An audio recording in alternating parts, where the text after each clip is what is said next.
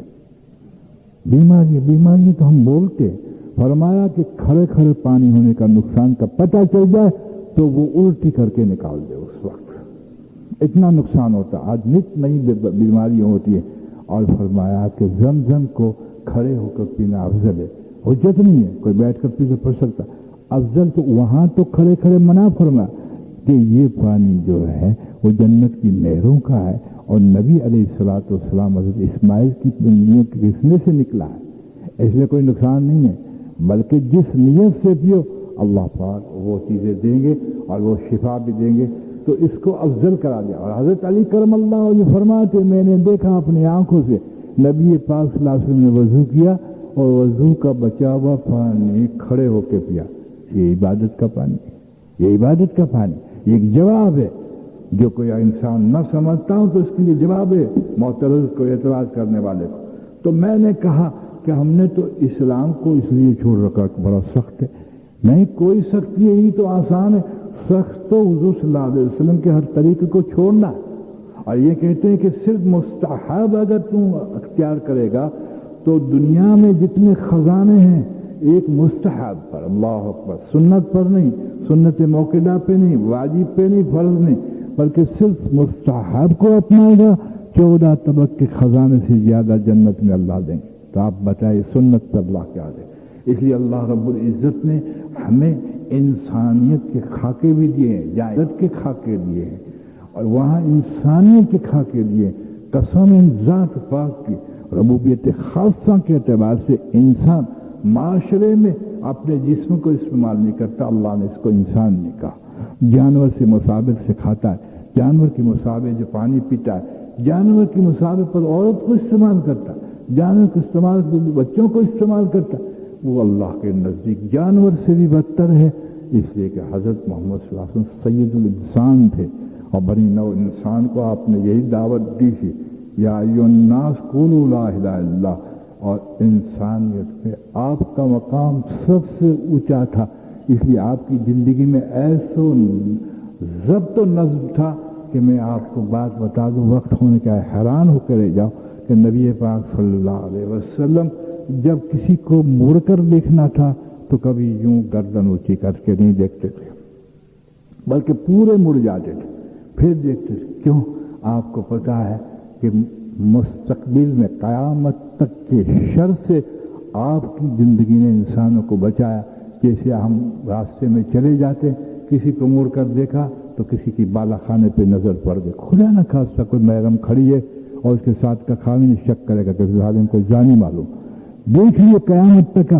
اس لیے آپ نے یوں موڑ کر نہ دیکھا، پورا موڑ کر دیکھا، اور موڑ کر دیکھا اس لیے کہ نفس جو ہے وہ ہٹ جاتی ہے، نفس بھی نہ ہٹے، کوئی شک بھی نہ کرے، اور ضرر بھی نہ ہو کہ پیچھے سے کوئی چیز آ جائے ٹکر ماری، پورا موڑ کر دیکھتے تھے۔ اللہ اکبر کبیرہ۔ لیکن گیروں کے راستے پہ ہم چڑھ گئے، گیروں کے راستے پہ ہم چڑھ گئے۔ چنانچہ جتنی خرافات، ایک انسان قلم لے کے بیٹھے اپنی زندگی کے لیے تو اس کو پتہ چلے کہ یہاں پر ان طریقوں سے محروم ہو کر یہ اپنی انسانیت کو کس درجے کھو رہا ہے، انسانیت کو کس درجے کھو رہا ہے۔ میں آپ کو سچ کہتا ہوں، کوئی ایسا نقطہ نہیں جو سرکار دو عالم صلی اللہ علیہ وسلم کو نہ دیا گیا، کوئی ایسا نقطہ نہیں، حتیٰ کہ آپ اس میں محبت نہ ٹوٹے اس کے طریقے، محبت جو یہ کہتے کہ دو آدمی اگر کھڑے ہیں آپ کے دوست، ایک کو آپ نے کھینچ کر بات منع فرمائی، اس کو شک ہو جائے کہ میرے متعلق کوئی بات کرتا ہے، خبردار دو آدمی ہو تو ایک آدمی کو کھینچ کے کبھی بات نہ کرو، تیرے بھائی کا دل ٹوٹے گا کہ شاید یہ کوئی میری بات کرتا ہوگا۔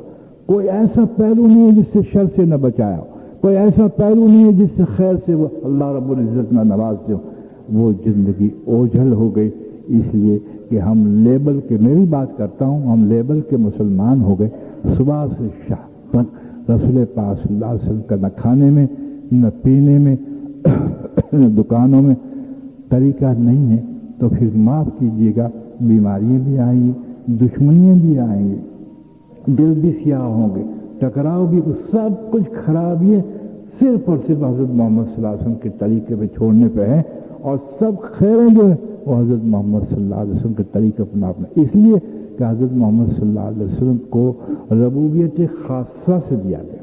میری بات سنیے، ربوبیت عامہ سب کو ہے، کھانے کے لیے سب کھائیں گے، بچہ بھی دودھ پی لیتا ہے، دیکھو، یعنی چھوٹا بھی پیدا ہوا ہے، لیکن ماں کو یہ سمجھایا گا کہ دیکھ تیرا بچہ میری ربوبیت عامہ سے تیری چھاتی کو چوسنے لگے گا، لیکن تو ربوبیت خاصہ سے اعتبار سے حضرت محمد صلی اللہ علیہ وسلم کا طریقہ لے، جب ہو سکے تو وضو سے دودھ پلا، اور جو مائیں وضو کر کے دودھ پلاتی ہے، ہم نے دیکھا وہ بچے ولی اللہ ہی ہوئے۔ اور اگر اتنا ہمت نہیں ہے تو بسم اللہ الرحمن الرحیم کر کے پلا، جب بسم اللہ پڑھ کے بچے کو دودھ پلائے گی پھر دیکھ کیا رنگ چڑھتا ہے۔ لیکن معاف کرنا، تیرا نظام سب کا حتیٰ کہ تم اب تو بوتلوں پہ لے گئی، دودھ آتی ہے کہ میرا پستان بڑا ہو جائے گا، انا للہ واللہ، تو نے حق ادا نہ کیا۔ ماں کے دودھ میں وہ طاقت ہے، کسی دودھ میں طاقت نہیں ہے، تجھے پتہ نہیں۔ کہتے ہیں کہ جب بچہ ماں کے پستان کو چوستا ہے، وہ ہر چوسنے پہ اللہ اس کو نیکیوں سے نوازتے ہیں۔ کوئی ٹھکانہ، سارا معاشرہ ہی بدل گیا، اب لیبل کی کیا ضرورت ہے کہ مسلمان اللہ تبارک تعالیٰ مجھے بھی توفیق دے اور آپ کو بھی دیکھے۔ اس لیے اس رجب میں جو خرافاتیں ہوتی ہیں اس کو چھوڑ دیجئے، یہ سب خرافاتیں ہیں۔ مسجد کو سجایا جاتا ہے، سبحان اللہ، نہ کول میں نہ پھیل میں، دل کو روشن کرنے کے لیے اسلام آیا ہے، اسراف کے لیے نہیں آیا۔ بلکہ مسجدوں میں 2 بجے تک ماشاءاللہ جو ہے نعتیں پڑھی جاتی ہیں، بوڑھے لوگ بیچارے سو نہیں سکتے، بیمار بیچارے تڑپتے ہیں، بچے بار بار جاگتے ہیں، کوئی پھر سلاتا ہے۔ یہ کون سا اسلام ہے کہ پڑوسیوں کو تکلیف پہنچائے، بیماروں کو تکلیف پہنچائے، بوڑھوں کو تکلیف پہنچائے اور ہم مزے لے لے کے ناتے؟ نہیں، بالکل نہیں۔ خدائے پاک کی قسم، حضرت محمد صلی اللہ علیہ وسلم کسی کو اذیت دینے نہیں آئے۔ خوب یاد رکھیے اس بات کو، حضرت محمد صلی اللہ علیہ وسلم تو جب پیچھے عورتیں ہوتی تھی اور بچے روتی تھی تو نماز مختصر سی کر دیتے تھے، مختصر۔ لیکن آپ دیکھو کہ شب برات جب ہوگی، بس وہ بیچارہ سرکار بھی کہہ رہے کہ بھائی لوڈ شیڈنگ ہے، اتنے بلب نہ جلاؤ، اسراف ہوتا ہے، 2 بجے تک حال۔ یہ سب کچھ نفسانیت ہے۔ ہمیں سرکار کو دیکھنا پڑے گا، عید میں، جمعے میں، کھانے میں، ہمارے آقا اور ہمارے رہبر خدا پاک کی قسم، آزادی تو جنت میں، پھر جو چاہے وہاں کریں۔ اللہ ہم سب کو قبول فرمائے۔ ہم کسی پر اعتراض نہیں کرتے، سب کے لیے دعا گو ہیں۔ ہر مسلم ہمارا بھائی ہے، سب کو، ہمیں بھی اللہ ہدایت دے اور سب کو بھی اللہ ہدایت دے، اور یہ اللہ دعا قبول فرمائے۔ وآخر دعوانا الحمدللہ رب العالمین۔ اذان ہونے والی، پھر سنت پڑھ